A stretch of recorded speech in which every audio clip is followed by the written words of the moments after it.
Meu pai trabalhava em um bar churrascaria do lado da praia quando eu era pequena. Além do bar, ele era DJ de encontros de moto e carros, que acontecia no restaurante mesmo. Os encontros de carros aconteciam nas quintas e os de motos nas sextas. Eu tinha escola um dia depois dos encontros de carro, então meu pai quase nunca me deixava ir. Já os de moto, eu ia quando quisesse. Bom, eu era uma fofura e os motoqueiros me adoravam. Você pode pensar que aquilo não era um ambiente para uma garotinha, mas eu aprendi muito sobre lealdade e amizade com os motoqueiros. Meu pai me disse que alguns deles apareciam por lá só para perguntar se eu ia no encontro sexta, porque queriam levar algum presente para mim, como doces ou pelúcias. Eu gostava de todos, mas meu preferido era um homem que eu costumava chamar de tio Ted. Ele era amigo dos meus pais e parecia uma montanha. Era um ex-fuzileiro naval. Tratava sua moto como esposa e me trazia brinquedos e doces toda semana. Eu tinha 6 anos quando isso aconteceu em 2013. Meu pai me levou para o encontro de motos como de costume, mas às 8 da noite eu já estava caindo de sono. Eu cochilava até o encontro acabar, em um quartinho que meu pai arrumou para mim nos fundos da loja. O encontro só acabava à meia-noite, mas meu pai e o tio Ted iam ver se estava tudo bem comigo de 10 em 10 minutos. Eu estava dormindo quando senti uma mão no meu ombro. Era um homem que eu já tinha visto, mas ele não usava o colete dos motoqueiros. Ele estava usando uma camisa de manga curta. Ele não parecia assustador. Ele sorriu para mim e me disse que se chamava Sean. Ele era amigo do meu pai e que meu pai pediu para ele me levar para casa. Meus pais sempre me ensinaram que estranhos são perigosos. Me diziam o tempo todo para não falar com quem não conheço, mas ele sabia meu nome e o do meu pai, além de saber o apelido que todo mundo me chamava. Eu não suspeitei de nada. Eu levantei, peguei meu flamingo de pelúcia que o tio Ted me deu e fui com o Sean. Ele não tinha moto, ele tinha um carro bem velho de 4 portas.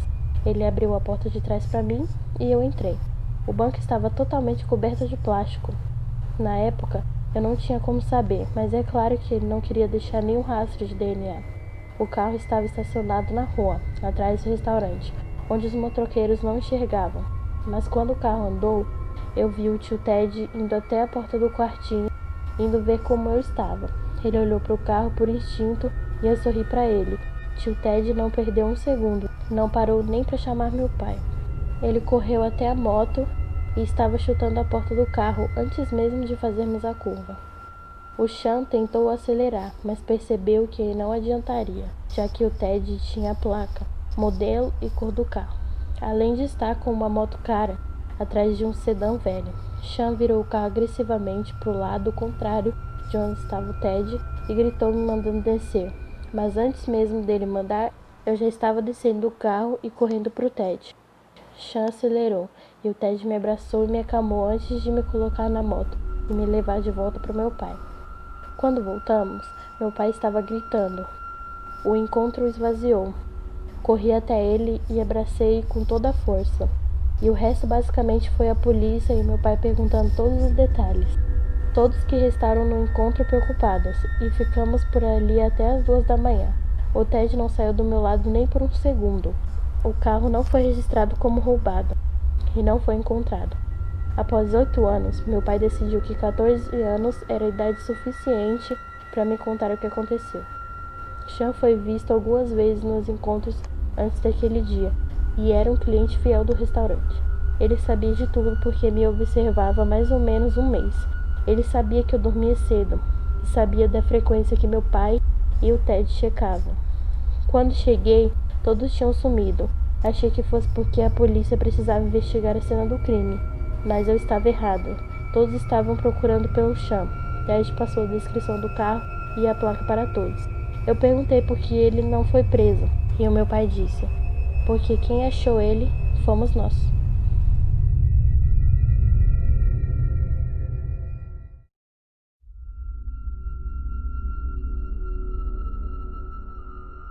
A história a seguir aconteceu em 2012. Sempre foi difícil para mim falar sobre isso, mas descobri que escrever sobre isso pode ser terapêutico. Eu tinha 17 na época e tinha acabado de conseguir meu primeiro emprego, em uma pequena comunidade localizada entre algumas montanhas. A amiga da minha mãe era dona de um acampamento resort, não muito longe da minha casa, onde havia um pequeno mercado, e ela disse que me pagaria se eu a ajudasse nos meses mais movimentados durante o verão. Era um trabalho fácil, e eu fiz muitas amizades, o que é ótimo, já que ali tem muito pouco morador. Um dia, um homem grande, que parecia uma montanha de pelos, entrou na loja. Ele tinha provavelmente uns 50 anos, e era alto e largo. As jeans sujas de terra, a camisa mal abotoada. Ele comprou alguns itens, e um deles era nosso sabonete feito em casa.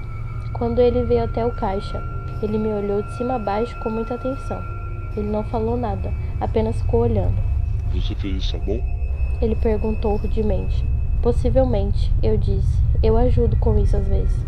Você costuma fazer essas coisas? Ah, itens de higiene básica sim, Gostei. disse ele, com um sorriso convencido. Eu sinceramente não sabia como responder. Eu embalei rapidamente sua compra e ele pagou com o dinheiro certo. Antes de sair, ele perguntou. Você também cozinha? Às vezes, respondi. Os garotos por aqui devem estar se coçando pra casar com você. Ele disse, sorrindo sozinho e indo embora.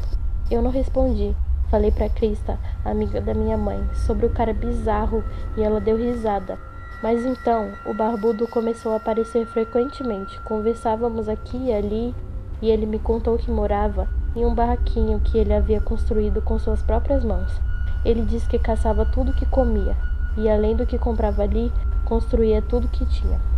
Imagino que ele achou que havia pego intimidade, porque começou a me elogiar e comentar que como seria bom ter uma mulher como eu por perto, para cozinhar o que ele mata. Uma vez, ele até disse que eu tinha o quadril que despertava luxúria nos homens. Credo. Ele começou a me convidar para pescar com ele, caçar, conhecer sua casa, e eu sempre recusei educadamente. Mas ele ficou cada vez mais insistente. Eu disse para Krista o quão desconfortável ficava. A intensidade com que ele dizia aquelas coisas me apavorava. Ela disse que quando ele aparecesse, era só chamar que ela daria um jeito. Graças a ela, comecei a ter menos contato com ele. Achei que não fosse precisar lidar com ele mais. Mas uma noite, eu estava fechando, mais ou menos umas 10 da noite. Krista tinha acabado de sair e eu estava saindo sozinho. Só havia meu carro e uma picape azul no estacionamento. Era o barbudo. Eu conheci o carro dele. Fiquei apavorada, mas não vi ele. Então fechei o mais rápido que pude e corri pro meu carro. Claro que chequei o assento de trás antes e entrei e tranquei. Virei a ignição, mas o motor falhou. Virei de novo e nada. Me desesperei na hora. De todas as noites, por que só hoje? Assim que peguei meu celular para chamar ajuda, ouvi um barulho alto no vidro do meu lado. Eu sabia que era ele. Congelei. Eu não queria olhar. Quando olhei, ele estava com um sorriso enorme, me mostrando exatamente qual dente faltava. Precisa de ajuda? Ele gritou na janela. Eu balancei a cabeça com raiva. Meu pai está vindo. Eu gritei na intenção de assustar ele. O barbudo riu. Não tá não. Abre logo a porta. Senti um arrepio gelado no corpo inteiro. Não, eu gritei. Me deixe em paz. Ele se irritou. Ele tentou abrir a porta, mas eu havia trancado. Ele continuou puxando e começou a bater na janela. Eu gritei dizendo que ia chamar a polícia, mas ele não deu a mínima. Ele claramente não ligava. Então puxei o celular e comecei a discar. A atendente me disse que a polícia levaria alguns minutos. De repente, ele parou e foi até a picape. Eu achei que ele estava indo embora, mas ele voltou com um pé de cabra. Não, eu gritei, sai de perto de mim. Ele começou a balançar o pé de cabra com um sorriso nojento. Eu pulei para o banco do passageiro e me encolhi no chão do carro, cobrindo minha nuca com as mãos. Eu ouvi o barulho horrível do vidro quebrando, mas graças a Deus ouvi homens gritando, mandando o barbudo sair de perto do carro. Levantei e vi 2 homens, e um deles com a espingarda apontada para o barbudo. Reconheci eles, eram estrangeiros que vieram acampar no resort. Respirei um ar de alívio e saí do carro, agradecendo-os e dizendo que a polícia estava chegando. O barbudo não tentou fugir, mas os policiais chegaram em poucos minutos. Eles o levaram e eu deixei meu depoimento. Eu estava tremendo um pouco. Algumas semanas depois, Me disseram que ele foi diagnosticado com algumas doenças psiquiátricas. Ele realmente vivia sozinho em um buraco na floresta, onde a solidão piorava seus problemas. Meu primo Luke é policial e me disse que na casa do barbudo tinha alguns papéis com anotações e alguns deles estava escrito que ele era solitário e queria uma esposa. Ele mencionou meu nome muito e meu primo disse que prefere não comentar o resto, mas me disse que ele tinha um plano detalhado sobre me sequestrar e me levar para viver com ele. Graças a Deus, ele foi internado e ficará lá para sempre.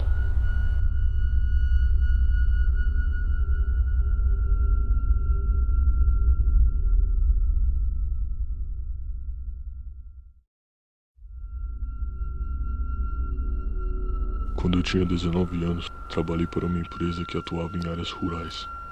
Basicamente, eu dizia quando estava disponível e eles me mandavam para alguma fazenda remota por algumas semanas, onde eu fazia o que eles precisavam que eu fizesse. Era trabalho duro por muitas horas, mas ótimos pagamentos e boas risadas, com um bom grupo de trabalhadores. Quando isso ocorreu, eu estava trabalhando em uma propriedade enorme. Me disseram que era do mesmo tamanho do estado de Maryland, dos Estados Unidos. Era 40 minutos da cidade mais próxima, que era a cidade de Sydney. Basicamente, no meio do nada. Eu estava com outros 3 caras da minha idade, e nosso chefe era o Jeremy, dono da propriedade, e nos ajudava e supervisionava. Era um bom homem, não era difícil de lidar. Os últimos dias estavam quentes demais, era difícil trabalhar daquele jeito, até que nesse dia a temperatura chegou a 38 graus, e Jeremy decidiu nos dar uma folga. Ele disse que havia um lago a uns 25 minutos dali, e eu estava a fim de um mergulho. Os outros caras só queriam ficar de boa, então eu e Jeremy pulamos no caminhão e fomos sozinhos. Basicamente era apenas um campo aberto, com alguns arbustos por aí. Jeremy não falava muito, então dirigimos cerca de 20 minutos meio calados. Do nada, Jeremy bateu no meu ombro e levantou no banco. "Que porra é aquela no meio das árvores?" disse. Bom, ele era o dono da propriedade, eu não fazia ideia. Ali era tudo mato, árvore e campo aberto, então qualquer coisa que não fosse verde brilhava como uma joia rara. Foi o que aconteceu quando vimos aquela estrutura azul estranhamente comprida à distância.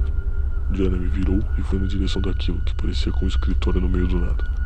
Quando nos aproximamos, percebemos que era um enorme container azul, aqueles transportados em navio, absolutamente no meio do nada. Jeremy estava perplexo. Eu perguntei se ele sabia do que se tratava, mas ele obviamente não fazia ideia. Ele disse que havia passado ali há 5 semanas e aquilo não estava ali. Estávamos a uns 100 metros daquilo. Naquele momento, tive uma sensação horrível. Aquilo não era normal. O que um objeto desses estaria fazendo em um campo enorme, no meio do nada? Tinha que ser algo estranho. Tinha que ser algo ruim. Jeremy claramente não pensou 2 vezes em se aproximar para entrar. Eu entendo, aquilo é propriedade dele, mas eu estava realmente nervoso. Quando nos aproximamos, aquilo ficou mais bizarro ainda. Havia um gerador a diesel atrás do container e uma câmera de vigilância com sensor de movimentos de cada lado. Então, enquanto andávamos, as câmeras nos seguiam. Eu tentei raciocinar com Jeremy, disse que era melhor irmos embora. Com aquelas câmeras, eles tinham a imagem clara do nosso rosto e obviamente não nos queriam aqui. Ele me disse que a fazenda era dele e ele não dava a mínima. A pessoa que colocou aquilo ali estava invadindo sua propriedade. Apesar de todas as câmeras, naquela enorme porta havia apenas uma tranca. A gente tinha um pé de cabra no porta-malas, e após algum tempo, quebramos a tranca e entramos. A primeira coisa que notei foi o ar-condicionado quando entramos. Procuramos por um interruptor, mas antes de acender eu percebi que haviam muitos computadores ali. Quando ligamos a luz, havia um escritório sofisticado e organizado. Haviam CPUs do tamanho de frigobares e outros equipamentos que eu nem sei o que é, empilhados em 3 ou mais, ao redor de caixas de papelão envolvidas em plástico bolha. Haviam monitores no meio, todos com cadeiras de escritório. Eu estava sentindo como se estivesse em algum tipo de sonho sem sentido. Isso tudo era completamente absurdo. Nós andamos até o meio e sentamos para ver se os computadores nos davam alguma informação. Meu coração estava acelerado, eu só queria sumir dali. Nós fomos vistos pelas câmeras, então, se alguém estivesse monitorando, já saberiam que estivemos ali. Jeremy, por outro lado, não dava a mínima, estava disposto a descobrir tudo sobre aquele lugar. Então, engoli o medo e comecei a procurar no computador. Eu não entendia nada de computadores, muito menos ele. Somos apenas 2 caipiras. Tudo que eu sabia era mexer no Facebook e no Microsoft Word. Tudo que eu vi foram códigos se escrevendo sozinhos e janelas abrindo sem parar, como se estivessem recebendo informações e salvando-as. Eu desisti e andei até o final do container, onde estavam as caixas. Eu tinha certeza que não havia ninguém ali. Não tinha onde se esconder, mas eu estava desesperado. Eu decidi ir contra todos os meus instintos e abrir uma das caixas. Bastou uma breve olhada em uma das caixas e senti um soco no estômago, junto de um enjoo indescritível. A caixa estava cheia de pôsteres, DVDs e fotos, todas com pornografia infantil explícita, tudo minimamente organizado em pastas e caixas menores. Essas pessoas eram seriamente organizadas. Eu corri até o Jeremy, arrastei ele para fora completamente desesperado e expliquei o que eu vi. Nós corremos até o caminhão e voltamos o mais rápido possível para casa. Não havia sinal de telefone por ali e não trouxemos o via satélite. Tivemos que dirigir até um local específico para chamar a polícia, que teve que vir de Sydney. O processo todo até chegar no container novamente levou 1 hora. Como eu disse, era no meio do nada. 2 viaturas vieram e assim que chegamos a porta do container estava aberta e dentro estava pegando fogo. Tentamos apagar com o extintor, o que não ajudou em nada. Os bombeiros levaram mais 1 hora para chegar e estava praticamente tudo queimado. A Polícia Federal quase não encontrou evidências dos computadores e apenas restos de papéis. Eu procurei me manter informado, mas não havia nenhuma pista sobre o responsável. Então a investigação congelou. Mantive contato com Jeremy e o container ainda está lá, pois seria muito caro tirá-lo. Eu jamais vou esquecer o que vi naquelas caixas.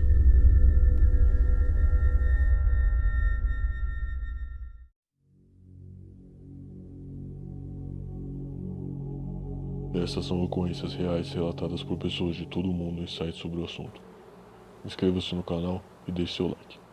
Sintam-se livres para enviar suas experiências que gostariam de ver em vídeo para o e-mail na descrição. Tranque suas portas e janelas. Você não quer sua história no próximo episódio, quer?